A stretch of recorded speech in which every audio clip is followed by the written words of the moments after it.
나타났지 좀 생뚱맞기도 하시죠? 예. 궁금증도 있고. 그래서 오늘 그 궁금증들을 제가 다 풀어드리도록 하겠습니다. 네. 자, 일단은 저 밖에 있는 저 군함은 이름이 서울함입니다. 네. 자, 해군은 군함을 이름을 붙일 때 그 기준이 있는데 통상 50m보다 작으면 정이라고 표현을 합니다. 정. 그래서 뭐 고석정 예, 이렇게 하고 50m 이상이 되면 그때부터 함이라고 해서 각각 고유의 이름을 갖습니다. 네. 그리고 50m보다 작은 정이라고 불리우는 거는 앞에다가 동물 이름을 붙여서 좌측에 보시면은 저 고석정이 앞에다가 동물 이름 붙이니까 참수리호 고석정. 네, 이렇게 불려집니다. 네, 그리고 이제 50m 이상이 되면 그때부터는 함이라고 함장이라고 얘기합니다. 예.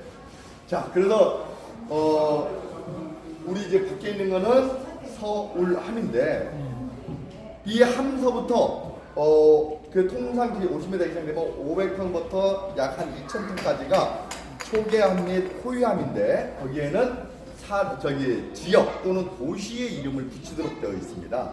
그래서 저거는 1900톤이어가지고 서울이라고 하는 도시의 이름을 붙였고요. 우리 저 TV에서 많이 나왔던 논란도 많이 나왔던 천안함 있죠? 예, 그건 1800톤. 우리 서울함보다 조금 작습니다. 자, 그러면 저 우리 서울함이 왜 여기에 이렇게 항상 군함을 갖다 놨을까? 일단 그 역사를 좀 제가 설명을 좀 드리겠습니다. 자, 대한민국 하면은 뭡니까? 수도? 서울이죠.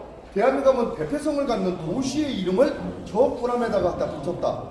그러면 저 군함도 해군의 대표성을 갖는 군함이었다라고 그렇게 먼저 생각을 해주시면 좋겠습니다. 그러면 저 바로 서울함에 대한 역사를 제가 좀 한번 설명을 드리겠습니다. 일단 시간 여행을 좀 하셔야 됩니다. 자, 1975년도가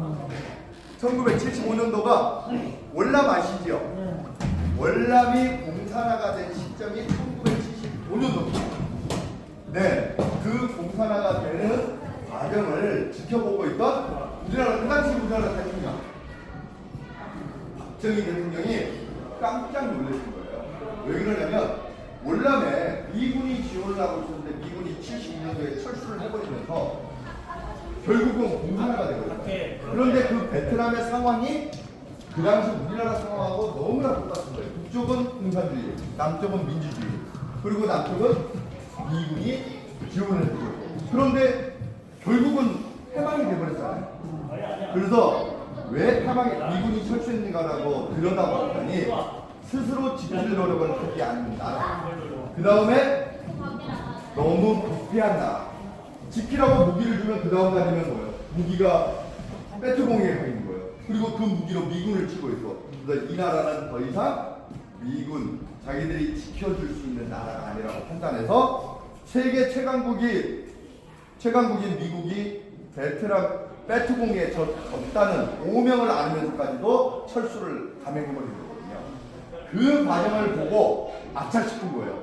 우리도 이대로 가만히 우리도 베트남처럼 공산화가 될 수 있다는 생각을 위기감을 느낀 거예요. 그래서 처음으로 단어를 끄집어냅니다. 그 단어가 바로 자주국방.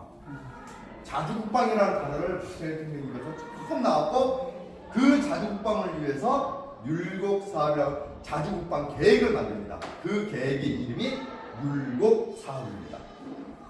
왜? 대단해. 예.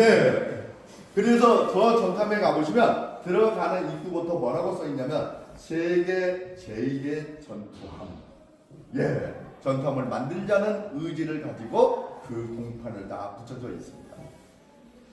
그래서 처음에 만들 때의 이 마크도 중간에 일자가 딱 들어가 있습니다. 세계 제1의 전투함을 만들자고 하는 의지를 표명해서. 자, 그렇게 해서 우리 대한민국 80년대, 90년대, 2000년대까지 대한민국의 영토를 바다에서 지킨 가장 큰 공을 세운 전투함이 바로 우리 서울함이 되겠습니다. 자, 그러면 이제 저 소람이 아까 자매결을 맺고 퇴원해가지고 이제 여기다 이걸 만들게 되지 않습니까? 마원동에. 그러면 왜 여기다가 만들었을까요? 여기 반포도 있고 여의도도 있고 한데, 예, 그거는 시간 여행은 좀 더 뒤로 하겠습니다. 바로 조선시대로 가야 됩니다.